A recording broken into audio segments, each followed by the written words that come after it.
ચિંતા કરો ભગવાન, તમારા મુખ ઉપર ચિંતા શાની છે? તમારા જેવો જાગૃત સંત અને આ ચિંતા.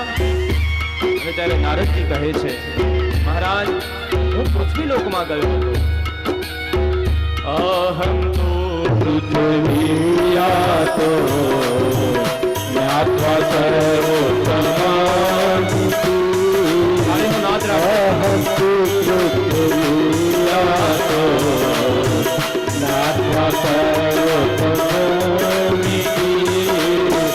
પુષ્કરમ ચ પ્રયાગમ ચ પુષ્કરમ ચ પ્રયાગમ ચ કાશી ગોદાવરી તથા કાશી ગોદાવરી તથા કાશી ગોદાવરી તથા.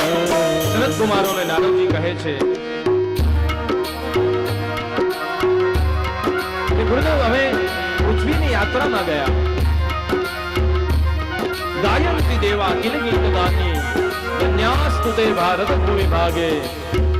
દેવો પણ જેની કામના અને સ્તુતિ કરતા હોય એવી આર્યાવર્તની ભારત ભૂમિમાં હું દર્શન કરવા ગયો. મારા મનમાં એવો ઉત્સાહ. નારદજી કહે છે કે જ્યાં ભગવાન મર્યાદા પુરુષોત્તમનું પ્રાગટ્ય થયું હોય, જ્યાં ભગવાન કૃષ્ણચંદ્રનું પ્રાગટ્ય થયું હોય, જ્યાં વશિષ્ઠ વિશ્વામિત્ર ગૌતમ વિપ્લાવ જેવા ઋષિઓ જન્મ્યા હોય, પરશુરામનો જન્મ થયો હોય, જ્યાં પ્રહલાદ અને ધ્રુવ જેવા પરાકાષ્ઠાવાળા ભક્તોનો જન્મ થયો હોય, આ પૃથ્વી કેવી રમણીય હશે. એટલે પૃથ્વીની સુંદરતાને જોવા માટે થઈ અને પૃથ્વીમાં ગયો અને બધા તીર્થોમાં ફર્યો. પુષ્કરમાં ગયો, પ્રયાગમાં ગયો, કાશીમાં વિશ્વનાથ મહારાજના દર્શન કર્યા, ગોદાવરીમાં સ્નાન કર્યું અને ત્યાંથી આગળ વધ્યો. હરિક્ષેત્રમ કુરુક્ષેત્રમ દેવંગમ સેતુબંધનમ. હરિક્ષેત્રમ કુરુક્ષેત્રમ દેવંગમ સેતુબંધનમ.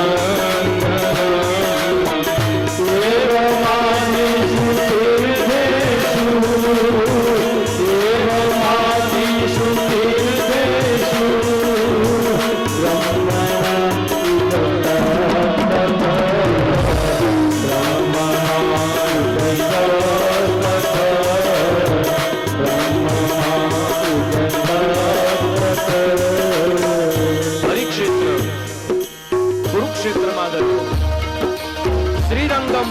સેતુબંધ રામેશ્વરના દર્શન કર્યા. અનેક તીર્થોની યાત્રા કરી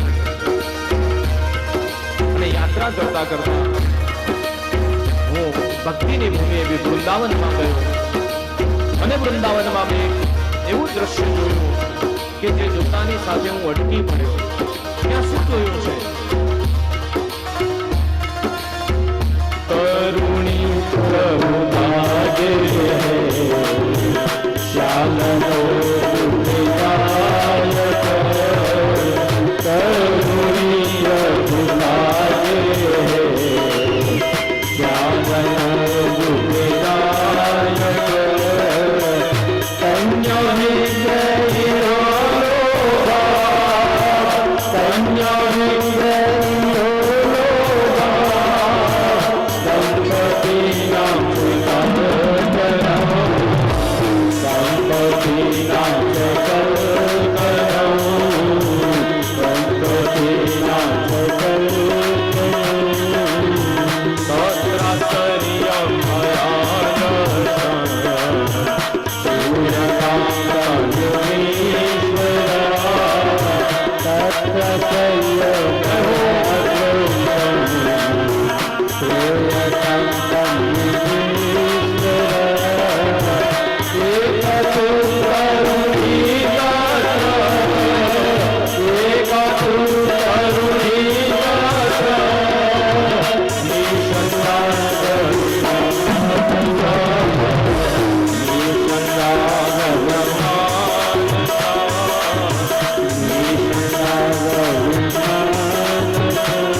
જઈને જોયું છે કે કલિયુગનો પ્રભાવ વધ્યો દુરાચારી ને દુરાચારી બન્યો છે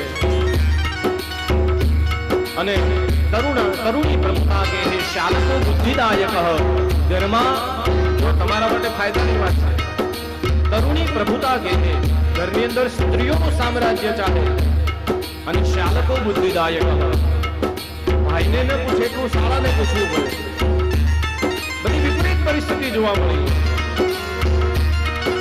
દૂધ વિક્રય દૂધ વેચવામાં આવે રસ વેચવામાં આવે ગાય વેચવામાં આવે અને એનાથી પણ વિશેષ દીકરી વેચવામાં આવે છે કન્યાના પૈસા લેવામાં આવે એ દીકરી તો આપીએ પણ આટલા પૈસા આપવા પડશે અને પાપાચાર વધ્યો એના ત્રાસથી હું વૃંદાવનની ભૂમિમાં ગયો અને ત્યાં મેં જોયું છે આશ્ચર્યમય આશ્ચર્ય મેં જોયું એક તરુણી ઉભી છે 16 વર્ષની એક કન્યા સુંદરી પણ હું સાધુ છું સ્ત્રી પાસે ન જાઉં પણ મેં કેમ જોયું બે વૃદ્ધ ત્યાં પડેલા છે મૃત અવસ્થામાં કન્યા આક્રમણ કરી રહી છે વિલાપ કરી રહી છે અને એને મને સાથ દીધો હે મહારાજ ઓ ભો સાધો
આ યુવતી મને સાથ દીધો હે મહારાજ હે દેવર્ષિ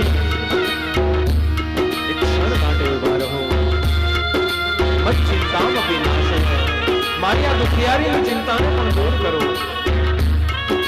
અને સંત હૃદય નવનીત સમાના સંતનું હૃદય માખણ જેવું હોય સંતનું હૃદય બીજું નારદજી કહે છે કે મહારાજ મેં સાંભળ્યું છે કે ગંગા પાપને હરે છે ગંગા પાપ શશી તાપમ આ ચંદ્ર છે ને એ પાપને હરી લે શીતળતા આપે ગંગા પાપને હરી લે અને કલ્પતરુ એ માણસની જે દારિદ્ર્યતાને હરી લે છે પણ પાપમ તાપમ ચ દૈન્યમ ચ હંતિ સાધુ સમાગમા પણ જો કોઈ સાચા પુરુષ સદગુરુનો આશ્રય થાય તો પાપ તાપ અને સંતાપ બધું નાશ પામે અને આપણા જેવા દેવર્ષિ મને મળ્યા મહારાજ મારું કલ્યાણ કરો પ્રાર્થના કરી છે મેં પૂછ્યું જેવી આપ કોણ છો અને આ બે પુરુષો કોણ છે અને ત્યારે એ યુવતી બોલે છે અહમ ભક્તિ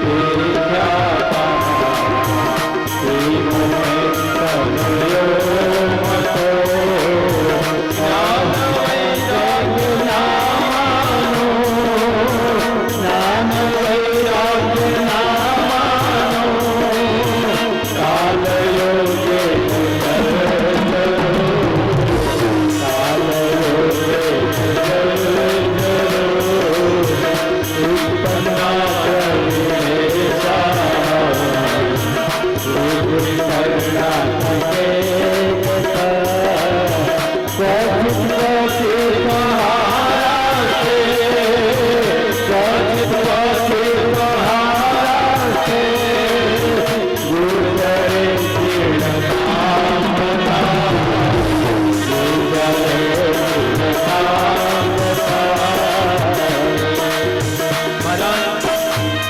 હું સાક્ષાત મૂર્તિમંત ભક્તિ છું અને આ મારા બે દીકરા છે.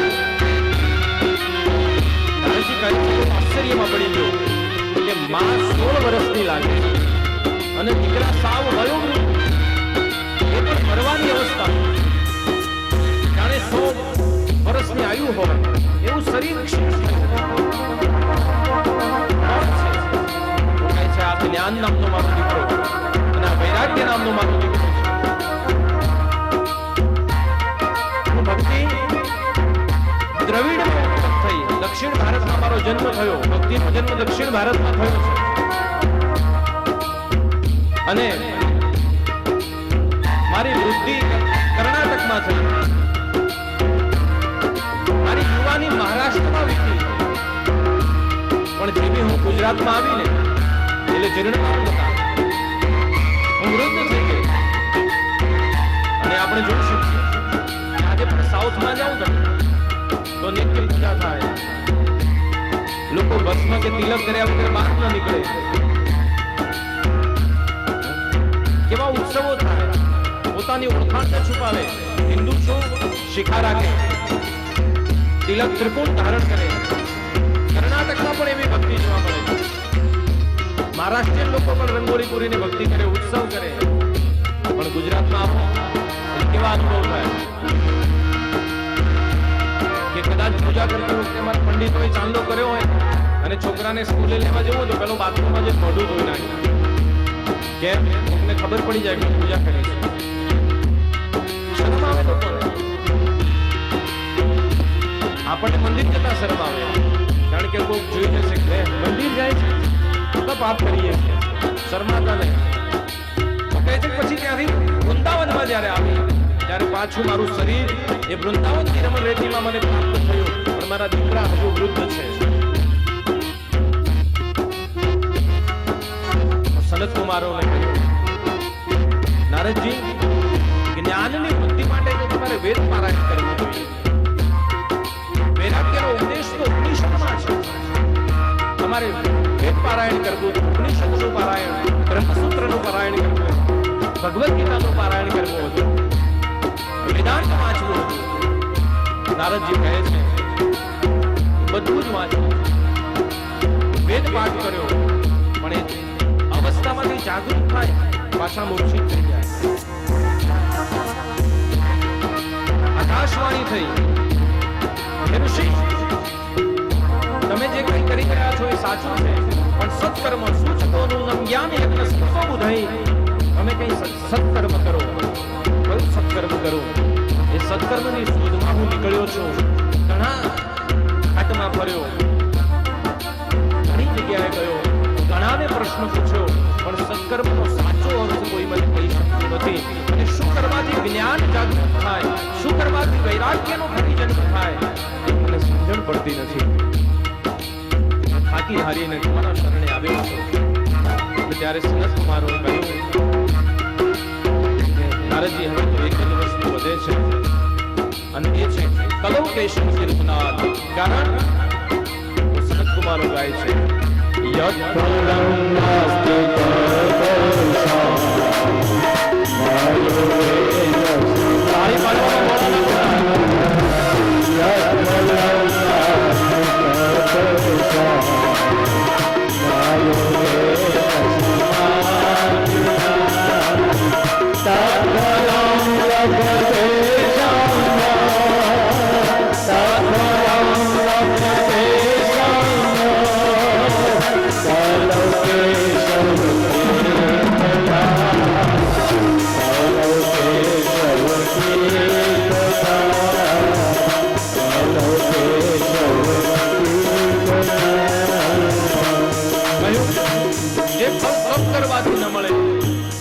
યત ફલં નાસ્તિ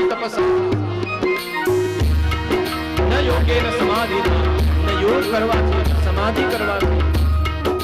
યાદ કરો આગળની વાતને. સુજી મહારાજને સૌનકાજી ઋષિઓ ચર્ચા કરે છે કે યોગ દ્વારા ઈશ્વર મળે, યજ્ઞ દ્વારા ઈશ્વર મળે, તપ દ્વારા ઈશ્વર મળે, વ્રત દ્વારા ઈશ્વર મળે. આ બધી વાત આપણે થઈ ચૂકી છે, પણ તમે પ્રશ્ન પૂછો નહીં કે ભગવાન શાનાથી મળે, કારણ કે ન અમે યોગ કરી શકીએ, ન વ્રત કરી શકીએ, ન યજ્ઞ કરી શકીએ, ન તપ કરી શકીએ, ન બરાબર પૂજા કરી શકીએ, તો શું કરવું? આ શ્લોકમાં ગાય છે સંત કુમારો કે ન યોગે ન સમાધિના તત્ફલમ લભ્યતે સમ્યક. એ ફળ ક્યાં મળે? કલિયુગમાં કેશવ કીર્તનાથ, જ્યાં ભગવાનનું કીર્તન થતું હોય. કીર્તન ભક્તિ, કીર્તન ભક્તિનો અર્થ શું થાય? કે જ્યાં નામ, નાદ અને નાચ આ ત્રણ ભેગું થાય એને કીર્તન કહેવાય. તમે બધા કરો છો ને, એકાદશીનું તમારું મંડળ ચાલે છે હે ને? અમારા મંજુબેન આવ્યા છે, હા, એમનું મંડળ ચાલે છે એકાદશીનું. હવે તો 2 મંદિરમાં ચાલે છે. હવે મંડળમાં આપણે શું કરીએ? કીર્તન જ કરીએ ને ભગવાનના. તો આ કીર્તન છે એક પ્રકારનું, અને એટલે કહું છું કે તાળી પાડો, શ્લોક સંભળાય છે, સુંદર મજાનો સાથ, વાહ ભાઈ વાહ, અને સાથે તાલ આપણો, અને ભગવાનનો રાજીપો મળે, અને ભગવાન એનાથી રાજી થાય. એટલે પછી સનત કુમારોએ આવીને ગંગાજીના આનંદ ઘાટ પાસે કથા બેસાડી, અને કથાનો જ્યાં શરૂઆત થઈ છે, નારદજી કહે છે મહારાજ આપ જેવા વક્તા ક્યાંથી મળે અને શ્રોતા ક્યાંથી મળે નારદજી જેવા. અને તરત જ આનંદ નામક ઘાટ ઉપર ગયા અને કથાની શરૂઆત થઈ. અને કથાની શરૂઆતમાં લખ્યું છે કે આ કથા શું ફળ આપે છે? તો કે અશ્વમેધ સહસ્રાણી, અશ્વમેધ સહસ્રાણી બાજતે સદાની, અશ્વમેધ સહસ્રાણી બાજતે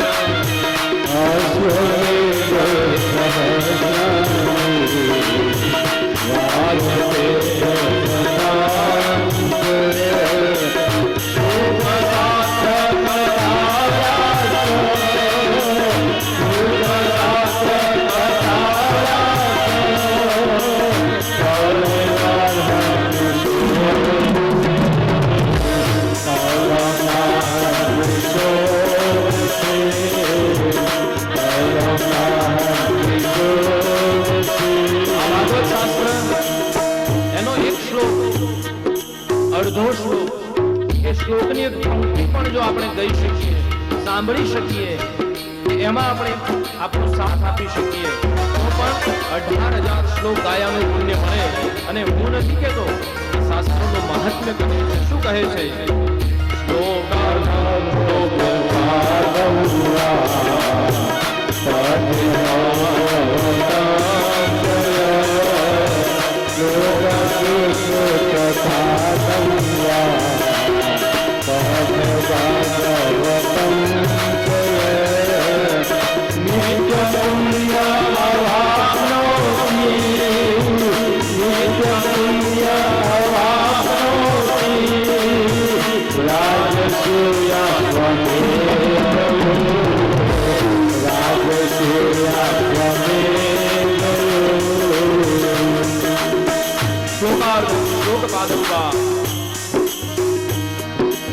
એનો એક શ્લોકની પંક્તિ હું તમને આવતીકાલે એનું અનુષ્ઠાન શીખવાડીશ.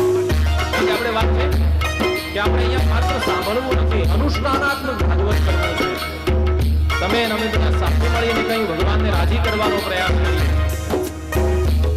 તો કયું એક પંક્તિ પણ યાદ રહે તો નિત્ય પુણ્યમાં વાપનું એનું પુણ્ય નિત્ય એની પાસે રહે.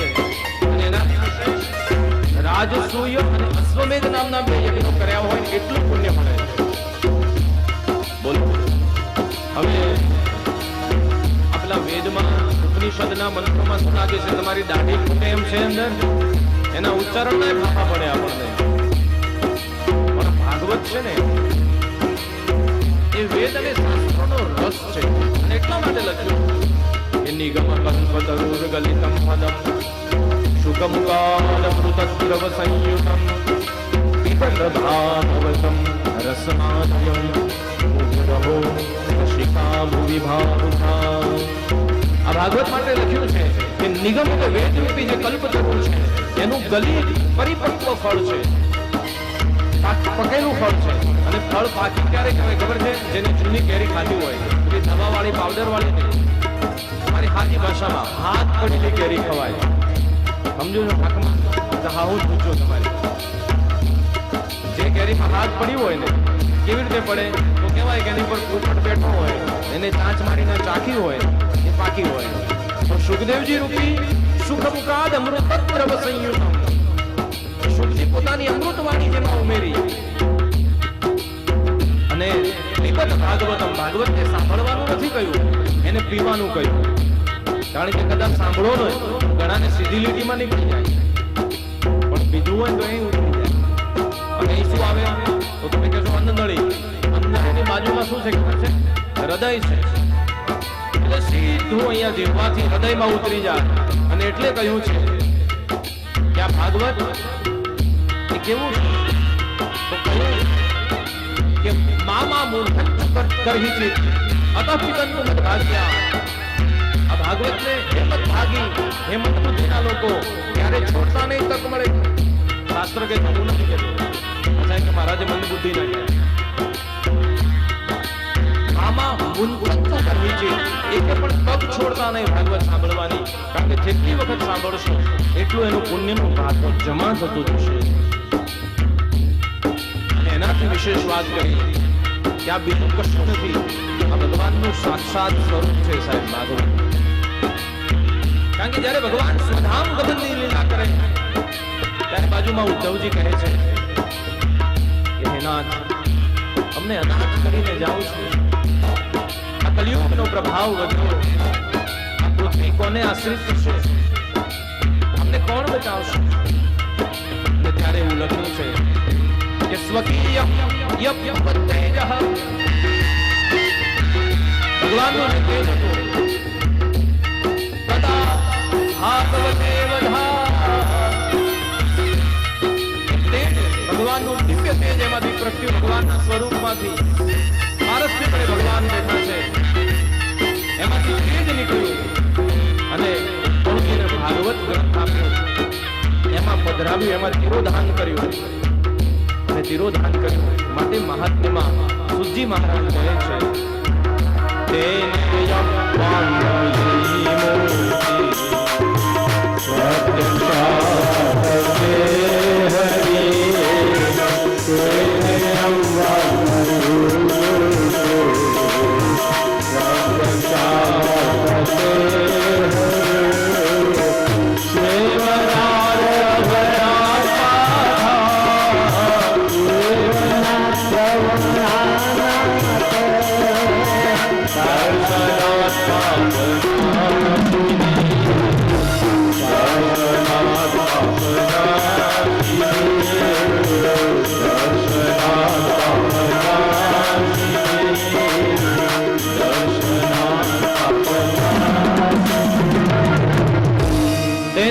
વાંગમયી મૂર્તિ પ્રત્યક્ષા વર્તતે હરિ સેવનાદ શ્રવણાદ પાઠાદ દર્શનાદ પાપનાશિની આ ભાગીરથી કેવી છે આ ભગવાનની વાંગમયી મૂર્તિ છે ભગવાનનો વાણી દેહ છે અને કયો સ્કંદ ભગવાનનું કયું અંગ છે ને પણ કાલે સમજીશું આપણે પણ આ ભગવાનનું વાંગમય સ્વરૂપ છે પ્રત્યક્ષા વર્તતે હરિ આ ભગવાનનું પ્રત્યક્ષ સ્વરૂપ છે અને માટે આ દિવ્ય ગ્રંથને આપણે માથે લઈને નાચીએ છીએ આ પોથી યાત્રા કહેવાય છે વક્તા યાત્રા નથી આ પોથીજીની યાત્રા છે કે મસ્તકે મૂકે અને એમાં રહેલું જે દિવ્ય જ્ઞાન છે એ આપણા મસ્તકમાં ઉતરે આપણા હૃદયમાં ઉતરે ને ઉતરે ને એટલે જીવન શુદ્ધ બુદ્ધ પવિત્ર બને આ ભાવ છે મહત્તા શાસ્ત્રની છે એના કહેનારાની નથી એના ગાનારાની નથી એના રચયિતાની નથી એ શાસ્ત્ર જ પ્રત્યક્ષ પ્રમાણિત છે ક્યારે કોઈએ કહ્યું નથી કે હું કહી રહ્યો છું વ્યાસજી એવું નથી કહેતા કે હું કહું છું એ કહે છે કે મને સમાધિમાં જે દેખાણું એ લખું છું સુખદેવજી કહે છે કે હું વ્યાસજી પાસેથી જે ભણ્યો એ કહું છું સુતજી કહે છે કે સુખદેવજીએ પરીક્ષિતજીને જે સંભળાવ્યું એ હું કહું છું હું નથી કહેતો એ કહેનારો જુદો છે અને ભાગવતને શ્રીમદ ભાગવત કેમ કહેવાય છે ભાગવત શબ્દનો અર્થ શું છે ભાગવત શાસ્ત્ર શું છે આ બધાની વ્યુત્પત્તિ સમજવાની છે આ જ્ઞાન ગંગા છે, જ્ઞાન યજ્ઞ છે. સત્કર્મ સૂચકો નૂનમ જ્ઞાન યજ્ઞ સ્મૃતો બુધૈ. જે બુદ્ધિશાળી લોકો જે જ્ઞાન યજ્ઞ કરે છે એ આ યજ્ઞ છે. અને એ યજ્ઞ સનત કુમારોએ કર્યો છે. ભાગવતના દિવ્ય શ્લોકોના ગાનથી જ્ઞાન અને વૈરાગ્ય જાગૃત થયા છે. ને જ્ઞાન વૈરાગ્ય જાગૃત થયા. શુદ્ધજી મહારાજ સૌનકાદિકને સંભળાવે કે ભક્તિ સુતો તૌ તરુણો ગૃહીત્વા પ્રેમૈક રૂપા સહસા વિરાસિત. અને ભક્તિ દેવી પ્રસન્ન થયા. એના બંને યુવાનો દીકરાઓ યુવાન બન્યા, તરુણ બન્યા. જ્ઞાન અને વૈરાગ્ય પ્રસન્ન થયેલી માતાએ શ્રી કૃષ્ણ ગોવિંદ હરે મુરારી નાથેતી નામાની મુહુર વદંતી. એ ભગવાન મુકુંદ મુરારી માધવ મુકુંદના ગીત ગાતા ભક્તિ દેવી નીકળ્યા છે અને નારદજીને આશીર્વાદ દીધા છે. નારદજી કે આ બધા જ ભુવનની અંદર, ત્રિભુવનની અંદર, સકલ ભુવન મધ્યે તમારા જેવો કોઈ મળશે નહીં. પ્રસન્ન થઈને હું તમને વરદાન આપું છું કે આપ જે ભક્તિ શાસ્ત્ર છે, જે ભક્તિ સંપ્રદાય છે એના પ્રણેતા બનશો અને જે આ ભક્તિના માધ્યમથી ઈશ્વરને પ્રેમ કરશે એને ઈશ્વરને ગોતવા જવાની જરૂર નહીં પડે. સકલ ભુવન મધ્યે નિર્ધનાસ્તેપી ધન્યા નિવસતિ રુદિ તેષામ ભક્તિ શ્રી હરિર ભક્તિ રેખા હરિરપી નિજ લોકમ સર્વથાથો વિહાય પ્રવિશતિ રુદિ તેષામ ભક્તિ સૂત્રોપનદ્દઃ. ત્યાં સુધીનું વરદાન ભક્તિ માતાએ આપ્યું છે કે જે ભક્તિના માર્ગે કરીને, જો આગળની વાત થઈ યોગ માર્ગ ન કરી શકો, યજ્ઞ માર્ગ ન કરી શકો, વ્રત જપ ન કરી શકો, તપ પૂજા ન કરી શકો, પણ માત્ર ભક્તિ કીર્તન કરો તો હરિરપી નિજ લોકમ, ભગવાન પણ પોતાનો લોક છોડી અને પ્રવિશતિ રુદિ તેષામ, એના હૃદય મંદિરમાં આવીને બિરાજે છે. અને એનાથી વિશેષ કે આ ભાગવત જીવતાને પણ મોક્ષ આપે છે અને મરેલાને પણ મોક્ષ આપે છે. તો કે એનું પ્રમાણ શું છે? તો એના પ્રમાણ માટે એક પ્રચલિત કથા ઉપાડી છે અને એ કથાનો થોડો સાર લઈ અને આજના સત્સંગને વિરામ આપવો છે. થોડું મોડું શરૂ થયું હતું એટલે આજનો દિવસ થોડું તમારો લીધો છે વધારે. થોડીક ક્ષણોમાં આપણે કથાના વિરામ તરફ જવું છે. તો એક સુંદર વૃત્તાંત ઉપાડ્યું છે. સુજી મહારાજ કહે છે કે આત્મદેવ પુરે તસ્મિન સર્વવેદ વિશારદ આત્મદેવ પુરે તસ્મિન સર્વવેદ વિશારદ શ્રોતસ્માર્તે શ્રોતસ્માર્તેષુ નિષ્ણાતો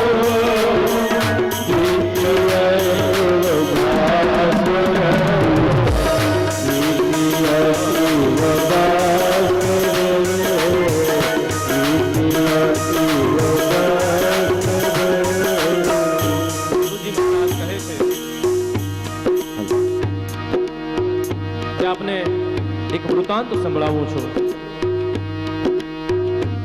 જય હો. હલો.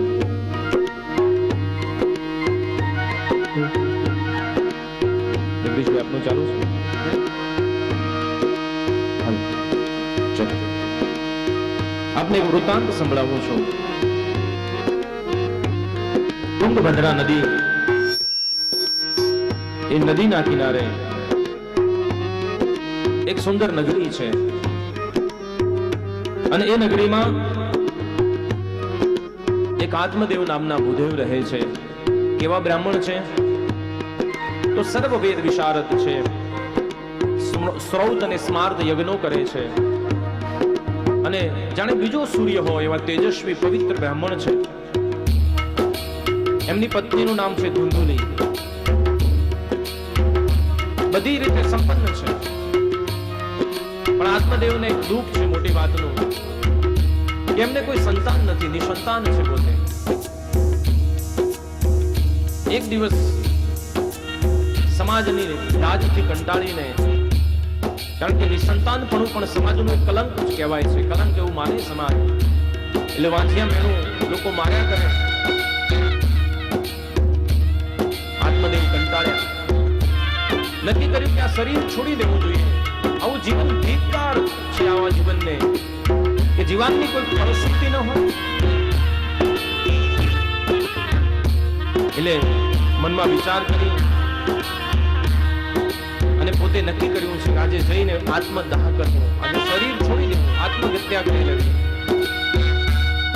અને આવ્યા છે ગામ છોડી નગર ભણી, નગર છોડી અને વન ભણી આવ્યા. એકાંત જોયું, નિર્જન સ્થાનમાં જ્યાં પોતાનો પ્રાણ છોડવાની તૈયારી કરે છે, ત્યાં કોઈ ઋષિ એમને જોયા છે. અને ઋષિ પૂછે છે કે હે વિપ્ર, કથમ રોદિશ પ્રમતમ કાતે ચિંતા બધી હશે. તમને શું ચિંતા છે? આવો તેજસ્વી અવતાર બ્રાહ્મણનો મળ્યો ને ચિંતાતુર થઈને ફરો છો. ત્યારે કહે છે મહારાજ, દિગ્જીવિતમ પ્રજાહીનમ દિગ્ગૃહમ ચ પ્રજામ વિના. ધિકાર છે મારા જીવનને, કારણ કે મારે કોઈ સંતાન નથી, મારે કોઈ પ્રજા નથી. અરે મહારાજ, મારા કર્મની કઠણાઈ શું કહું? આંગણામાં જે ગાય બાંધી છે ને એ પણ વાંજણી છે. પાલ્યતે યા મયા ધેનુ સાવંદ્યા સર્વતા ભવે. મહારાજ, શું કરી શકું? આપ તો વૈરાગી છો, વૈરાગી સંસારીનું દુઃખ નહીં સમજી શકે. ઋષિને દયા આવી. ઋષિ કહે છે કે ઉભા રહો. સમાધિ લગાવી ઋષિએ એનું ભાગ્ય જોયું. કહે છે કે સુણ વિપ્ર મયા તેદ્ય પ્રારબ્ધુમ તુ વિલોકિતમ. તમારું પ્રારબ્ધ મેં જોઈ લીધું છે. અને શું જોયું? કે સપ્ત જન્માવધિ તવ પુત્રો નૈવ ચ નૈવ ચ. 7 જન્મ સુધી તારે પુત્રનું સુખ નથી, નથી ને નથી.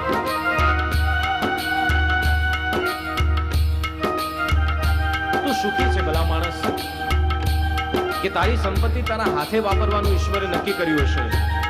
બાકી તું આખી જિંદગી ગહેડા કરીને કમાય અને કોઈ એવું કપાતર પાકે તો તારી સંપત્તિ વેડફી નાખે. અને સંપત્તિ વેડફાય અને પછીનું જે દુઃખ તને થાય એ અસહ્ય હશે. અને આજે આપણે જોઈ રહ્યા છીએ કે 4 આશ્રમો ઋષિઓએ આવ્યા હતા. બ્રહ્મચર્યાશ્રમ, ગૃહસ્થાશ્રમ, વાનપ્રસ્થાશ્રમ, સંન્યાસાશ્રમ અને 5મો આપણે આપ્યો વૃદ્ધાશ્રમ. પંચ પરમેશ્વર. એની વિટંબણા જેને તમે ત્યાં જઈને જુઓ તો ખબર પડે. એક નાના સરખા ગામમાં મકાન હોય 2 ઓરડાનું, અને 2 ઓરડામાં 5 દીકરા ને દીકરી પોસાય. પરિવારને મા બાપ પેટે પાટા બાંધીને મોટો કરે, પણ પછી દીકરા કમાઈને 5 બંગલા બાંધે તો એક મા બાપ એનાથી નથી પોસાતા. રેલવે સ્ટેશને એક બા બેઠા છે, રડી રહ્યા છે. કોઈ ભલા માણસે પૂછ્યું કે માં, તમારું પાકીટ ચોરાઈ ગયું, ટ્રેન છૂટી ગઈ, કઈ તકલીફ છે, કેમ રડો છો?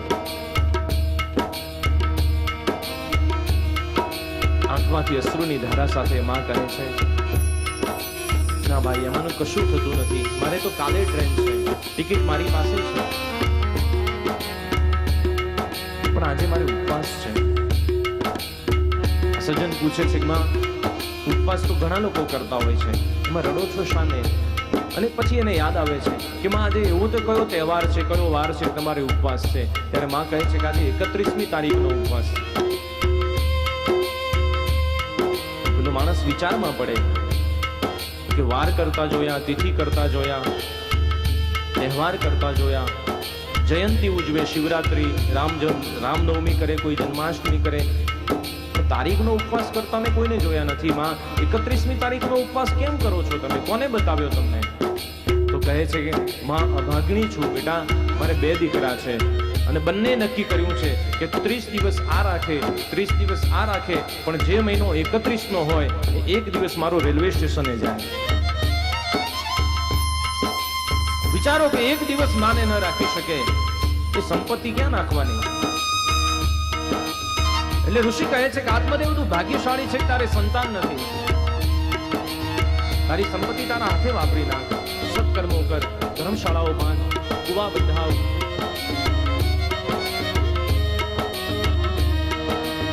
આત્મદેવ કહે છે મહારાજ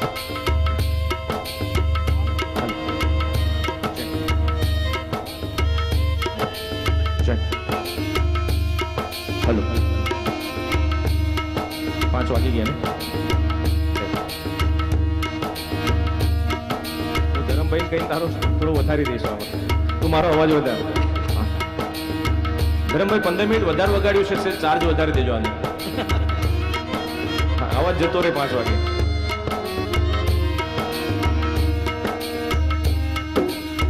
તો આત્મદેવ વિચારે છે કે જે મહારાજ એક ક્ષણમાં મારા 7 જન્મનું ભવિષ્ય જોઈ શકતા હોય, એ કોઈ સામાન્ય સાધુ ન હોય. એટલે ચરણ પકડીને કહે છે કે મહારાજ હવે ગમે તે થાય, તમે જ્યાં સુધી મને પુત્રવાન ભવના આશીર્વાદ ન આપો ત્યાં સુધી પગ છોડવા નથી. અને નહીં આપો તો મરી જઈશ, તો પાપ તમને લાગશે, બ્રહ્મ હત્યાનું લાગશે, કારણ કે હવે તમારા લીધે મરીશ.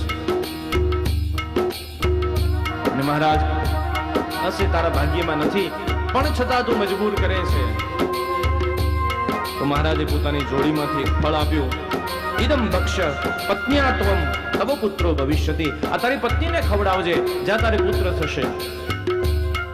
પણ કહેવાય છે ને કે ભાગ્યમાં ન હોય ને તો ઈશ્વર પણ ના આપી શકે. આવીને હરખભેર પોતાની પત્ની ધુંધુલીને આપ્યું કે આ ફળ ખાજે અને આપણે પુત્ર જન્મશે. હવે આ બુદ્ધિ ધુંધુલીની એવી છે એટલે વિચારે છે કે સ્વતિષ્ઠામી કો ગચ્છામી કો મે દુઃખ વ્યપોહતિ પ્રણામ યજામિ દુઃખેન હા કષ્ટ મમ સંસ્થિતમ. મારે ક્યાં જવું, કેવી રીતે ઉભો રહેવું? કારણ કે ગર્ભાવસ્થાની પીડા એ તો અસહ્ય હોય છે. પાછો એવો વિચાર કરે છે કે કદાચ હું પૂર્ણ ગર્ભાવસ્થામાં હોઉં અને ડાકુઓ ચોર લૂંટારા ગામ લૂંટવા આવે તો મને મારી નાખે. અને એનાથી વિશેષ કે ગર્ભવતી બનીશ ને પછી મારું જે રૂપ સૌંદર્ય છે એ છીનવાઈ જશે, મારું રૂપ જતું રહેશે.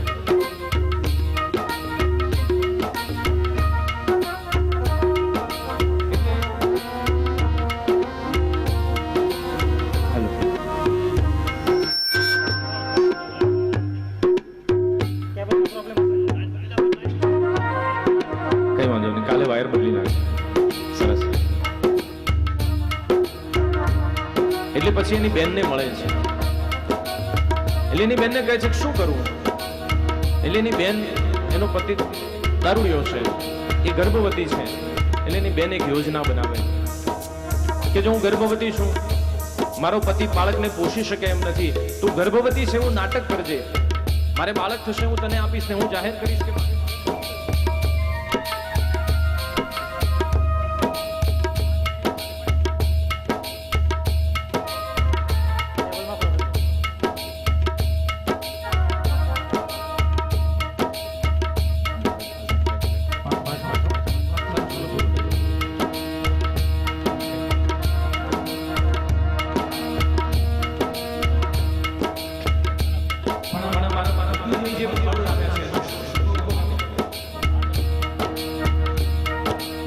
તારા આંગણામાં ગાય બાંધી છે એને ખવડાવી દે.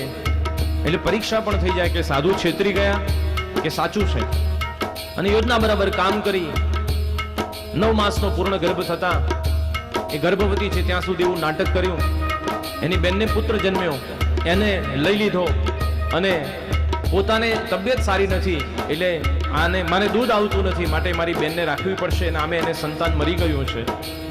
અને એક પુત્ર જન્મ્યો, ધુંધુલીનો પુત્ર છે, નામ ધુંધુકારી પાડવામાં આવ્યું. જો ખોટું કરેલું જે કંઈ મળે ને એનું પરિણામ ખોટું જ આવે. આ તરફ આંગણામાં બાંધેલી જે ગાય છે ગર્ભવતી થઈ અને ઋષિના આશીર્વાદનું ફળ છે એટલે એને મનુષ્ય જન્મ્યો, પણ એના કાન એ ગાયના છે.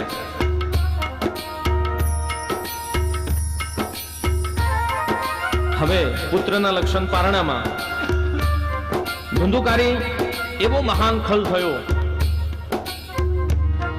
કે એને કોઈ પાપ એવું નહીં હોય જે એને નહીં કર્યું હોય. રોજ એની ફરિયાદ આવે. એક તો મોટી ઉંમરે સંતાન અને આ ફરિયાદ સાંભળવું પડે.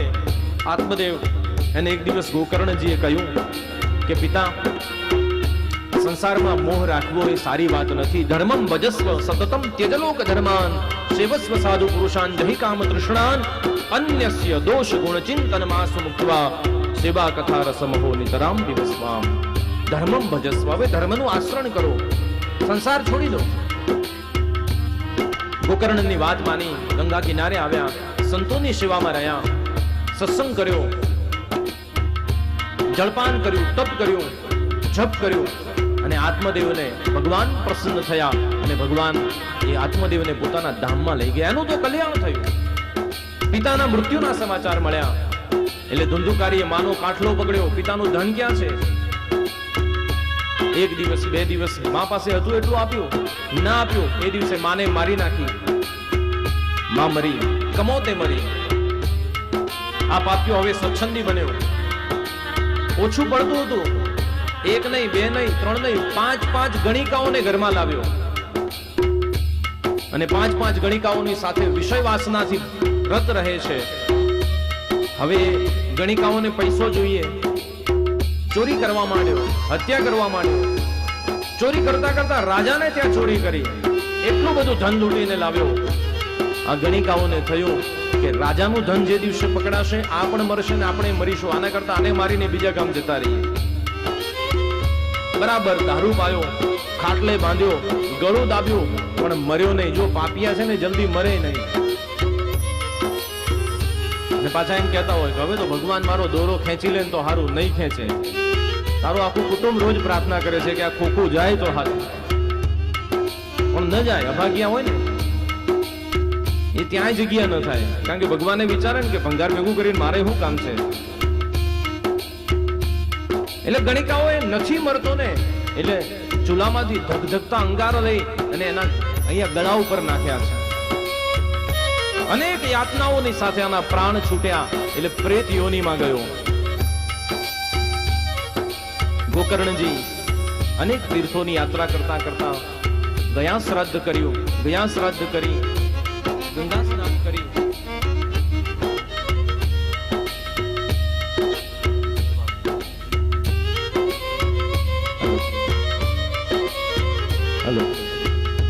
અને પાછા જ્યારે પોતાની નગરીમાં આવ્યા, રાત્રિના સમયે સૂતા છે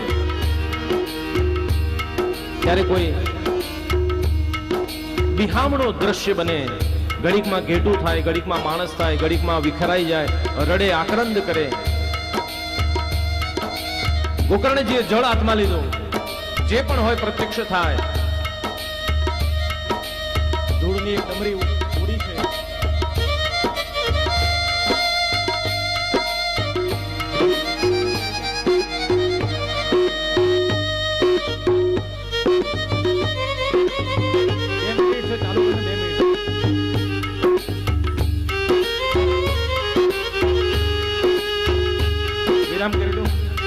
હાલો, ચાલુ થઈ ગયું. જો તારા અવાજ અહીં ઉપર થોડી વાર.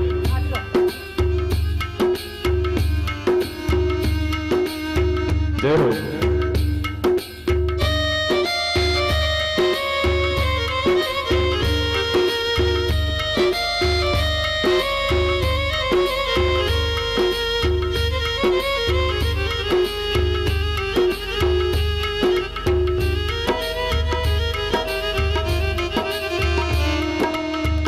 હાલો, વાહ ભાઈ વાહ. તમે છે ને બધા એક વખત આ ભાઈ માટે તાળી પાડજો. જો હવે બંધ ના કરતો.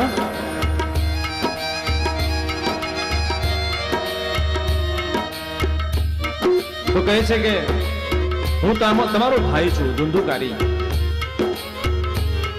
અને ત્યારે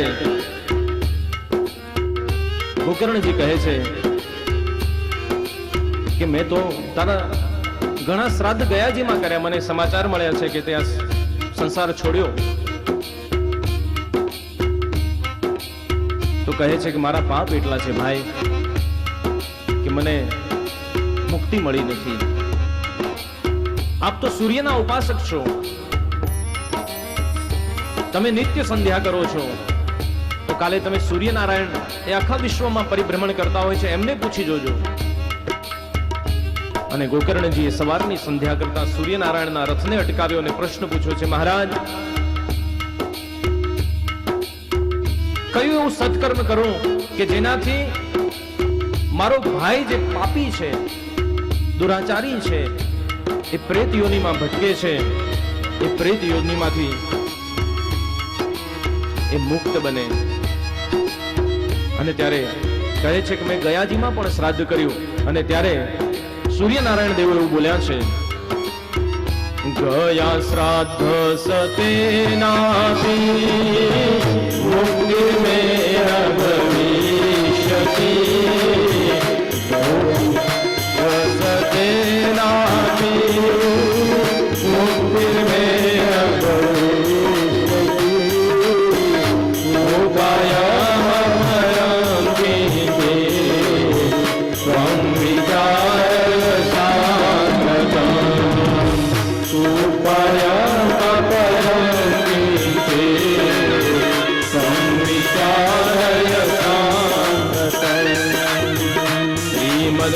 श्रीमद्भागवतान् मुक्ति सप्ताह वाचनं गुरु सूर्यवचः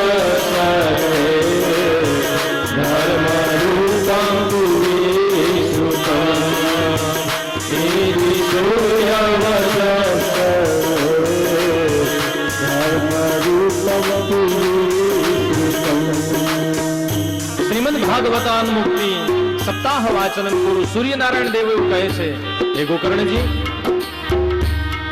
તમે શ્રીમદ ભાગવતનું સપ્તાહ પારાયણ કરાવો અને ઇતિ સૂર્ય વચઃ સર્વે સૂર્યનારાયણના બધા વચનોમાં વિશ્વાસ રાખી અને ગોકર્ણજીએ ગામની બહાર સુંદર જ્યાં વાંસ લીલા વાંસનો મંડપ છે, કુદરતી લીલા વાંસ ઉભેલા છે, ત્યાં એક દિવ્ય મંડપ બંધાવ્યો, વ્યાસપીઠ થઈ, શ્રોતાઓને નિમંત્રણ આપવામાં આવ્યું અને 7 દિવસની ભાગવત કથાની શરૂઆત થઈ. લોકો એટલા ઉમટી પડ્યા કે ક્યાંય સ્થાન બાકી રહ્યું નહીં. પ્રેત યોનિમાં રહેલો આ ધુંધુકારી ક્યાં બેસવું? એટલે લીલા વાંસ નું એ જે વન છે એમાં એક વાંસને આશ્રિત બની ભમરો બનીને એમાં બેઠો છે. એક દિવસની કથા, એક ગાંઠ તૂટે, બીજા દિવસે બીજી, ત્રીજા દિવસે ત્રીજી અને 7 ગાંઠો એની છૂટે છે. અને 7મો દિવસ થાય, ભગવાનના ધામમાંથી દિવ્ય વિમાન પાર્ષદોની સાથે આવે, વિષ્ણુ દૂતો આવ્યા, એને અલંકારોથી સજાવી અને એને લઈ લીધો છે, વિમાનમાં બેસાડ્યો. અને આ બધું ત્યાં બેઠેલા હરિભક્તોએ જોયું. ત્યાં તો વિમાનમાં બેસીને ગયો, તો એનું કેવું સત્કર્મ હતું? તો કહ્યું સત્કર્મ એ છે કે એને 7 દિવસ નિષ્ઠાથી ભાગવતની કથા સાંભળી છે અને જે ભાગવતની કથા નિષ્ઠાથી સાંભળે એના પાપો દૂરથી કંપે છે. અને ગાયું છે, કંભતે સર્વ પાપાની સપ્તાહ શ્રવણે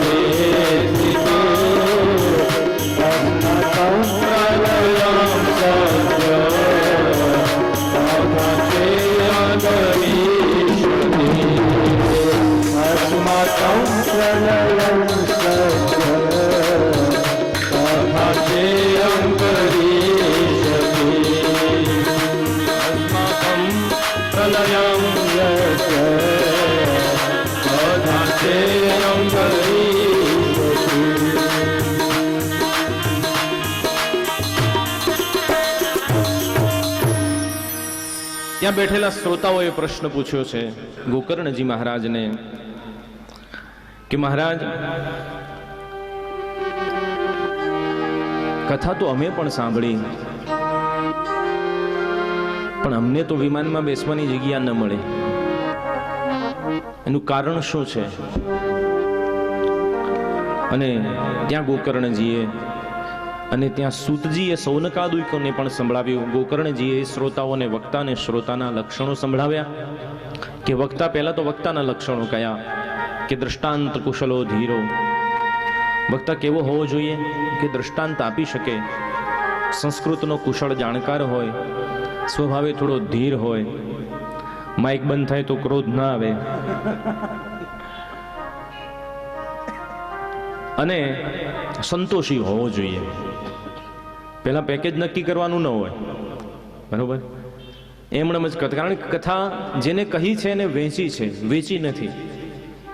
આ વક્તાના લક્ષણો થયા કે શુદ્ધ ઉચ્ચારણથી શ્લોકગાન થતું હોય, સારા દ્રષ્ટાંતો જે પ્રસંગને અનુરૂપ જીવનને ઉપયોગી હોય એવા આપી શકતા હોય, જેના જીવનમાં પવિત્રતા હોય, પ્રસન્નતા હોય, એવો વક્તા. શ્રોતાના પણ લક્ષણો બતાવ્યા. એ તમારે સાંભળવા છે ને શ્રોતાના? તો શ્રોતાના લક્ષણો છે, પહેલા અક્રોધના, શૌચપરા, સતતમ બ્રહ્મચારિણ, દેવ ધ્યાનરતા, નિત્યમ પ્રસન્ન મનસ સદા. અને એનાથી વિશેષ કહ્યું કે વિશ્વાસો ગુરુવાક્યેષુ સ્વસ્મિન દીનત્વ ભાવના, મનોદોષ જયશ્ચૈવમ કથાયામ નિશ્ચલામતી. પહેલા સૌથી પહેલો નિયમ શ્રોતાનો બતાવ્યો છે, અક્રોધના, ક્રોધ રહિત ના રહેવાનું. ક્રોધ કરતા નથી ઘરે જઈને, હા તે મોડું થાય તો બહુને કહેતા નહીં, જઈને ખીચડી નથી મૂકી હજુ. તમે કથા સાંભળવા આવ્યા છો એટલે થોડું ઘણું લઈને જજો, તો બહુ નહીં થાય કે આવી રોજ કથા થાય તો સારું. થોડો તો ફેરફાર થવો જોઈએ ને આપણામાં. તો પહેલા અક્રોધના હા લખજો, પછી પાળવાનું આપણે 9મી તારીખ પછી ચાલુ કરજો, અત્યારે લખી તો રાખો. શૌચ પરાહા, પવિત્રતા જેના જીવનમાં હોય, આહાર વિહારની શુદ્ધતા હોય, સ્નાન વગેરે કરીને જે લોકો ભગવાનના મંદિરમાં કે રસોઈ ઘરમાં જતા હોય એ શૌચના નિયમો છે. દેવ ધ્યાન રતા નિત્યમ, જેનું ધ્યાન દેવમાં હોય, કથા સાંભળતી વખતે કોણ કેવું પહેરીને આવ્યું છે એમાં ન હોય. અને પ્રસન્ન મનસ સદા, પ્રસન્નતાથી જે હસી શકતા હોય. ઘણા એવા હોય કે ન હસી શકે, ગમે તેટલી એની આગળ વાત કરો ને તો એ હસી જ ન શકે, સોગ્યું મોટું હોય એનું, જાણે શેર બજારમાં ડૂબી ગયા હોય ને એવા હોય. પ્રસન્ન મનસ સદા, અને દેવ ધ્યાન રતા નિત્યમ, જે દેવ ધ્યાનમાં રત હોય. એનાથી વિશેષ કર્યું કે વિશ્વાસો ગુરુ વાક્યેષુ સ્વસ્મિન દીનત્વ ભાવના. ગુરુ વાક્યમાં વિશ્વાસ. ગુરુ વાક્ય એટલે હું બેઠો છું એટલે હું ગુરુ નહીં, આ ગ્રંથ ગુરુ છે. કારણ કે વ્યાસજી જગતગુરુ કૃષ્ણની કથા કહે છે, સુખદેવજી પરીક્ષિતજીને ગુરુ બનીને કથા સંભળાવે, સુજી સૌનકાદિકના ગુરુ બનીને કથા સંભળાવે. તો એ બધાના વચનો હું તો તમને કહી રહ્યો છું, તમારા સુધી પહોંચાડું છું, એટલે માધ્યમ છું વચ્ચે. તો એ ભાગવત શાસ્ત્રના વચનમાં વિશ્વાસ, અને સ્વસ્મિન દીનત્વ ભાવના, પોતે દીન બનીને એટલે ગરીબ બનીને નહીં, કંઈક નવું જાણવા માટે થઈને. બાકી ઘણા કેવા હોય ખબર છે, પેલી મોટી ડિગ્રી છે અત્યારે MBA વાળી, હે, મને MBA નો ફૂલ ફોર્મ તમને ખબર છે ને? M એટલે મને, B એટલે બધું, A એટલે આવડે. મને બધું આવડે એ નહીં, આપણે કંઈક નવું આવશે આમાંથી, એ આપણે શીખીને જવાનું. અને મનોદોષ જયશ્ચૈવ, પોતાના મનની અંદર જે કંઈ મન દોષ છે, કામ, ક્રોધ, લોભ, મોહ, માત્સર્ય, એની ઉપર થોડો વિજય મેળવવા માટેનો પ્રયાસ કરવો. અને કથાયામ નિશ્ચલામતી, નિશ્ચલ બની, નિશ્ચિંત બની અને આ કથાનું શ્રવણ કરવું. આવા શ્રોતાના નિયમો કયા છે, બરોબર? એટલે આપણે બંને પ્રયત્ન કરીશું સાથે મળીને. વિમાન આવે તો જેના નિયમો પળાણા હોય એ બેસે, બરોબર? ભલે તમે આંગળી ઊંચી નથી કરી, પણ આપણે પ્રાર્થના તો કરીએ ભગવાનને, બરોબર? એટલે આપણી તૈયારી રાખીશું. અને આજે થોડો સમય તમારો વધારે લીધો છે, માફ કરશો. આવતીકાલે આપણો સમય બરાબર 2 વાગે શરૂ થઈ જશે અને બરાબર 5 વાગે પૂરું થઈ જશે. એટલે વધારે ટાઈમ નહીં લઉં તમારો. આજે થોડું મોડું થયું છે, તમારો છું એટલે એમ સમજીને મારા દોસ્તને માફ કરશો. અને એક પંક્તિ અમારે ઘણીવાર ત્યાં મંદિરમાં કથા થતી ત્યારે બહેનો ગાતા કે આજે સૌને જય શ્રી કૃષ્ણને, કાલે વહેલા આવજો. એમાં એક પંક્તિ છે સુંદર કે હરિગુણ ગાવા, હરિરસ પીવા, આવે એને લાવજો. પરાણે બાવડે ચાલીને ન લાવતા, એને કહેજો કે કથા થઈ રહી છે, અને કાલે સુખદેવજી મહારાજનું પ્રાગટ્ય છે. ભાગવત કેટલા સ્કંદમાં, કેટલા શ્લોક છે, કેટલા અધ્યાય છે, એનો અર્થ શું છે, ભાગવતનું મહત્વ બીજા બધા પુરાણોથી કેમ વિશેષ છે. પરીક્ષિતજી મહારાજનું મૃત્યુ નજીક છે, તો મૃત્યુ જેનું નજીક હોય એને શું કરવું, ઘણી શીખવા જેવી બાબતો છે. એ આવતીકાલે આપણે આવતી કથામાં લઈશું. આવો હરિનામ સંકીર્તનની સાથે આજની કથાને વિરામ. આરતી કરીને પછી આપણે છૂટા પડીશું. राधे राधे गोविंद गोविंद राधे राधे राधे गोविंद गोविंद राधे राधे राधे गोविंद गोविंद राधे राधे राधे गोविंद गोविंद राधे राधे राधे गोविंद गोविंद राधे राधे राधे गोविंद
जगति ब्रह्मवेदौरी नारायण नमोस्तुते जलेन प्रदक्षिणे कृत्या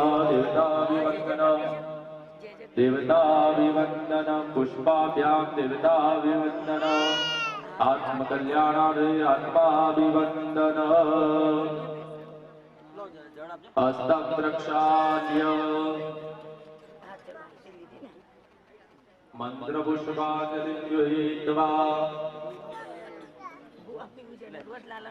हरि ओम यज्ञेन यज्ञमय जन्त देवास्तानि धर्माणि प्रथमान्यासन्त हे अनागं महिमानः सचन्तरिग्रपूर्वे सात्याः सन्ति देवाः नाना सुगन्धपुष्पाणि ऋतुलालो भवानि च पुष्पाञ्जलिर्मया दत्तं गृहाणपरमेश्वर चरणकमलयो मन्त्रपुष्पाञ्जलिं समर्पयामि नमस्कारान् नमस्करोमि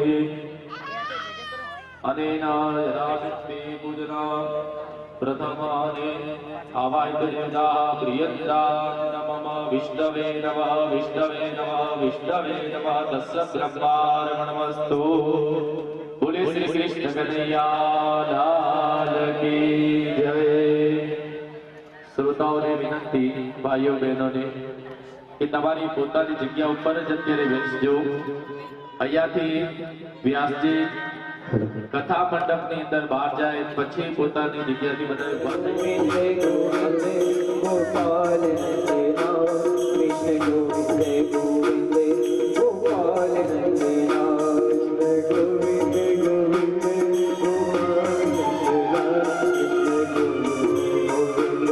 गोपाल नंदना कृष्ण गोविंद गोविंद गोपाल नंदना कृष्ण